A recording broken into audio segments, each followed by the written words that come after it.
Today I wanted to share with you the work of 3D designers that inspire me and hopefully will inspire you as well. The first one is called Ghosty. He's from Seoul, South Korea. I really love his style because it's very minimal and I feel like it's a great style to study if you want to start doing flat design, just because he's using a very limited color palette.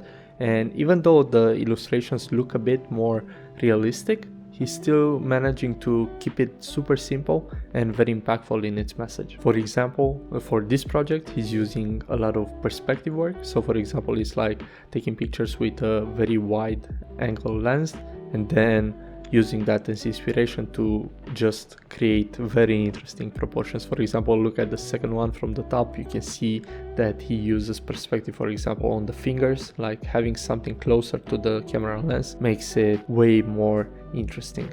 You can find him on Instagram and Behance at Ghosty_K and go give him a follow. The next designer that I wanted to highlight is a designer from Spain, from Bilbao. Her name is Raisa Alava and her style is definitely different, and I love the fact that she keeps these illustrations pretty busy even though they're kind of flat.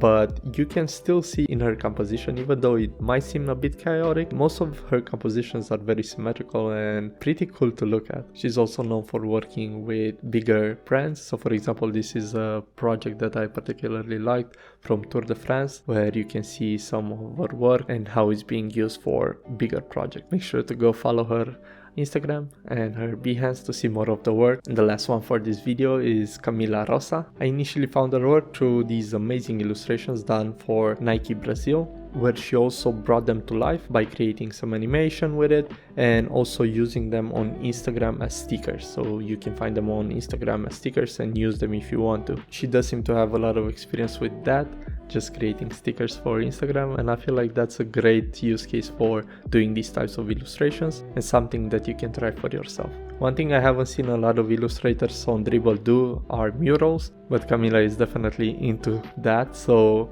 go check out her Instagram stories because she has a lot of videos of her process when doing murals out of her flat illustrations. Hope you enjoyed this quick format. If you like it, don't forget to like it and subscribe for more. See you in the next one.